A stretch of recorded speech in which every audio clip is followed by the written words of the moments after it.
Assalamualaikum warahmatullahi wabarakatuh. Halo semuanya, perkenalkan nama saya Alvin Erwit Putra dengan NIM 202402110021. Saya dari kelas SM241, Program Studi Sistem Informasi IPWIJA. Video ini merupakan evaluasi akhir untuk mata kuliah struktur data yang diampu oleh Pak Caisar sebagai dosen. Tema yang saya angkat adalah implementasi struktur data Q dalam pemrosesan pesanan toko online.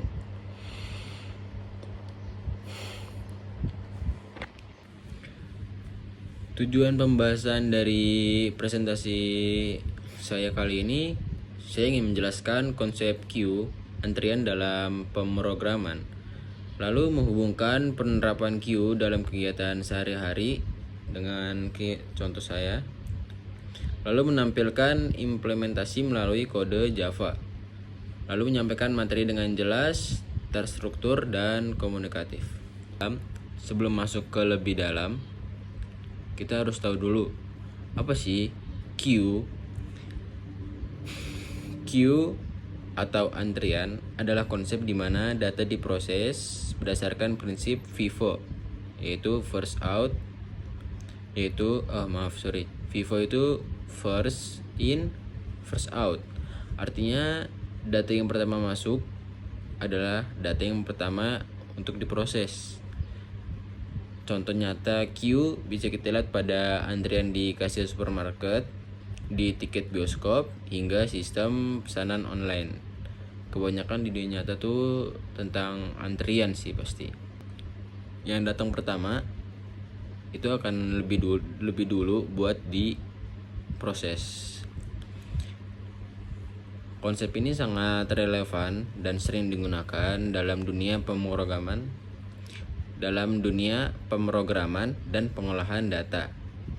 Studi kasus yang saya ambil dalam kegiatan sehari-hari yaitu toko online. Dalam studi kasus ini, saya mensimulasikan sistem antrian pemrosesan pesanan pada sebuah toko online. Ketika pelanggan memesan barang, sistem akan menyimpan pesanan tersebut ke dalam antrian. Kemudian pesanan akan diproses satu persatu sesuai urutan masuk.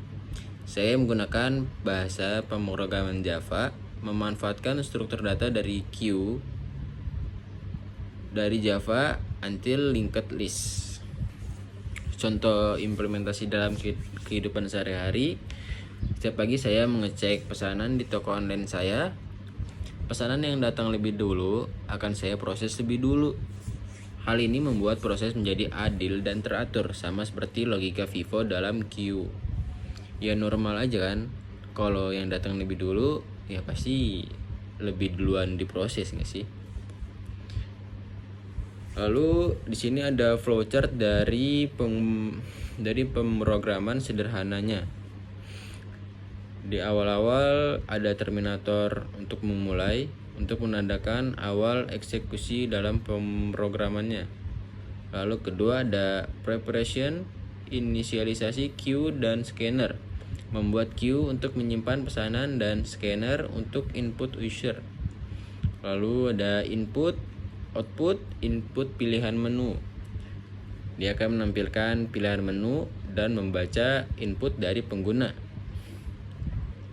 Lalu ada decision, cek pilihan.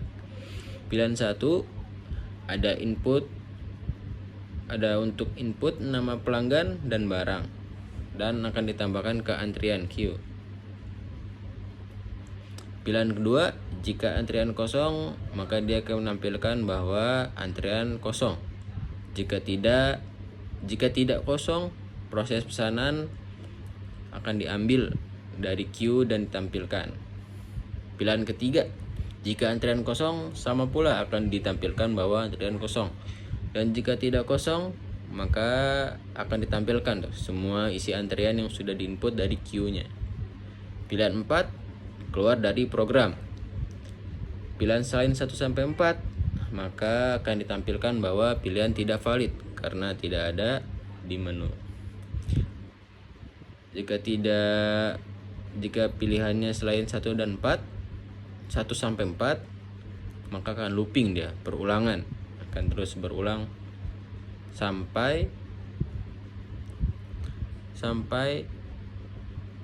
ada yang dipilih tuh 1 sampai 4-nya.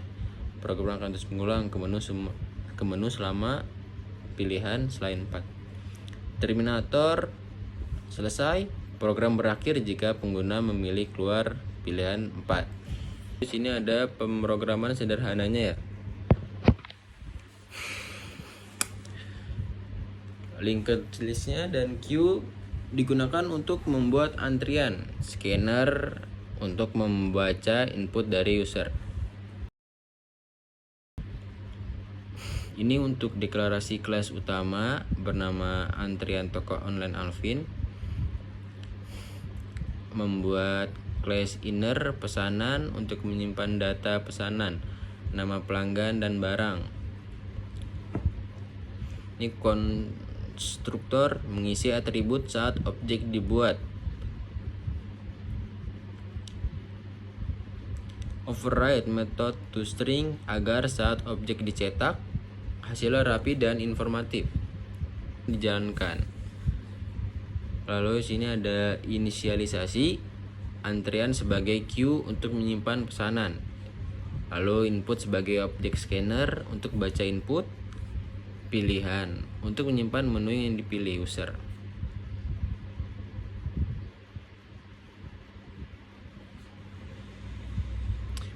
Ini akan menampilkan menu utama dan membaca pilihan dari user. Switch digunakan untuk menangani aksi berdasarkan pilihan menu. Case 1 untuk ambil input nama dan barang, lalu akan membuat objek pesanan, lalu akan ditambahkan ke dalam antriannya. Di sini menggunakan string ya. Lalu yang case keduanya, jika antrian kosong akan menampilkan pesan tuh bahwa antrian kosong. Yang case ketiga untuk menampilkan antrian. Jika antrian kosong akan menampilkan pesan bahwa antrian yang kosong. Jika ada, dia akan menampilkan tuh seluruh isi antriannya. Else sistem output. Lalu case keempat yaitu keluar, menampilkan pesan keluar dan nanti keluar dari dual dari menu-menunya. Dan ada pilihan tidak validnya tuh. Program akan terus mengulang selama pilihan selain 4 belum keluar. Di sini saya mencoba untuk menjalankan programnya ya. Dari menu awalnya kita akan ditampilkan menu antrian. Pertama ada tambah pesanan, 2 proses pesanan, dan 3 ada tampilkan antrian, dan 4 keluar. Di sini saya akan memilih menu 1 dan akan nambahkan nama pelanggan dan nama barang. Di sini saya menyebutkan ada 2 antrian ya. Lalu saya akan memproses pesanan. Lalu muncul akan pesanan yang pertama Alvin, dan yang kedua ada Aska kan. Lalu saya mencet 2 lagi, menampilkan antrian kosong karena sudah diproses pesanannya di nomor 2 gitu. Lalu saya bikin nama pelanggan baru lagi, bikin antrian baru lagi. Di sini ada Alvin mobil, Alvin kereta. Lalu saya ditambahkan sampai 3 kali, ada Aska, Civic. Lalu saya akan menampilkan antriannya. Di situ ada terurut kan, dari yang pertama Alvin kereta, Alvin mobil, dan Aska Civic gitu. Dia akan berurut dari awal. Lalu jika saya memilih angka antara selain 1 sampai 4, maka pilihan akan tidak valid seperti itu. Mungkin cukup sekian. Kesimpulan yang bisa diambil yaitu struktur data queue sangat penting dalam pemrograman dan juga menciptakan dan juga mencerminkan banyak proses nyata di kehidupan sehari-hari. Melalui proyek ini saya belajar bagaimana logika dasar informatika bisa diimplementasikan dalam aplikasi yang berguna. Terima kasih telah menyimak video ini, semoga bermanfaat dan sampai jumpa di pembelajaran berikutnya. Terima kasih.